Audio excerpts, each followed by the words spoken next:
Hey guys, it's Robbie here back from Syzz-O FPV, and I had quite a crash recently. It was really high up onto some solid pavement, and fortunately I didn't break too many components. My camera mount on the front, this is the new one that I had my friend print for me. We got that back on here. That got all busted up in the front. I bent one of my props, but I was able to just kind of bend it back, so I think that'll work good. I had a fake GoPro, like a knockoff, on the top that I was going to try to record some footage with and get some nicer camera footage instead of the DVR. Unfortunately, that is out of commission now because it landed basically head on with that, so that's gone. And I've also been having a few issues trying to get video out of my camera. So today I was thinking about walking you guys through kind of the troubleshooting process that I go through. I feel like that might be an area where some people have issues trying to figure out what exactly is broken. So yeah, let me just walk you guys through that and hopefully you'll learn something. Alright, so kind of the first thing to determining what is going wrong with the drone is obviously what's going wrong. So for my case, I know it's something wrong with how I am transmitting my video or I'm capturing my video. Somewhere along the video process, I'm not getting it. It's not going to my goggles. All I see is static. And it's not a black picture on the channel that I'm transmitting to. If that were the case, then it's almost certain to be the camera that's faulty. But in my case, it's just static, so that leads me to believe already that it's going to be the transmitter that's giving me a hard time. So now that we've kind of identified what we think is going wrong, I plug in the battery and just see how everything turns on here. So first thing you notice, the transmitter still turns on. You got the LEDs. So first thoughts is that it's still working. But that's not necessarily the case, depending on a lot of factors. So other thought, maybe the camera is bad and I just have a different symptom than what other people have. The easiest way to check for to see what's actually going wrong is to take a multimeter. So let me unravel this real quick. With a multimeter, you can check the voltage of that's going into the wires that you're using. So that's an easy way to check if you have the proper output voltage going to your components, which they need.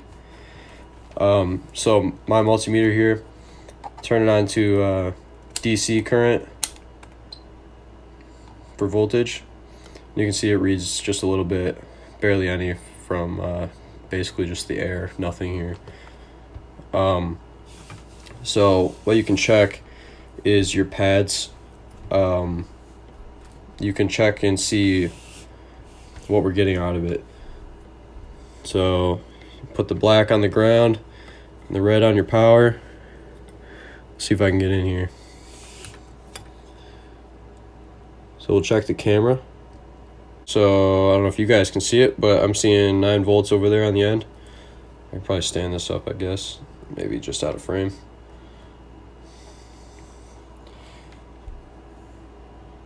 I'll do it again for you. 9 volts, see? And back over here, we had 8.39 or whatever. That's close. It's not, I'm not getting the greatest connection there. So that's good signs. I'm getting the voltages that I'm supposed to be getting out of that. And that's what you want. You want to have the voltage. Those are supposed to be delivering 9 volts. They're delivering 9 volts. That's good. So now that we know our soldering joints and our connections are good, they're going through the wires.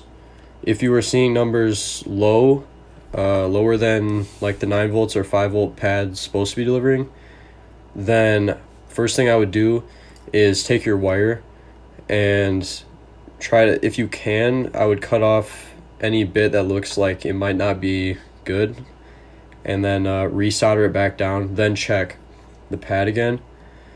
But before you solder that back down, I would check the pad itself and make sure that it's not your flight controller or your PDB. If you have a separate PDB, then I would check to make sure that it's delivering the power directly through the unit that it's supposed to, because it could also be an error on your flight controller or your PDB where it's not delivering the power. In my case, I am getting the power where I'm supposed to. This is lighting up here, but I'm still not getting any video, and my feed is just the static, so there's no black, which means that it's not the camera. If the camera were broken and my transmitter was working, then it would just be black video. But in my case, it's just the transmitter that isn't working and I'm getting no video. So that's a pretty easy way to break it down. That's the easiest way I found to troubleshoot through this kind of stuff. Just kind of identify the problem and then walk through, just test the power going to everything, test the wiring, test, if each individual component, you want to know along the way what's the one that's actually causing the issue. Maybe it's multiple components. That's a little bit harder to tell, but in my case, I was able to narrow it down to just the transmitter. And yeah, once you know that, then you can order your parts and hopefully not spend a bunch of money where you didn't need to spend the money, and hopefully get the right parts. Yeah, so that's kind of the basis of the video there. I just want to help you guys out, try to break down how to go about solving issues that you might have, especially related to the transmitter, because I know these burn out really quick for everyone, and I'm having the same issue.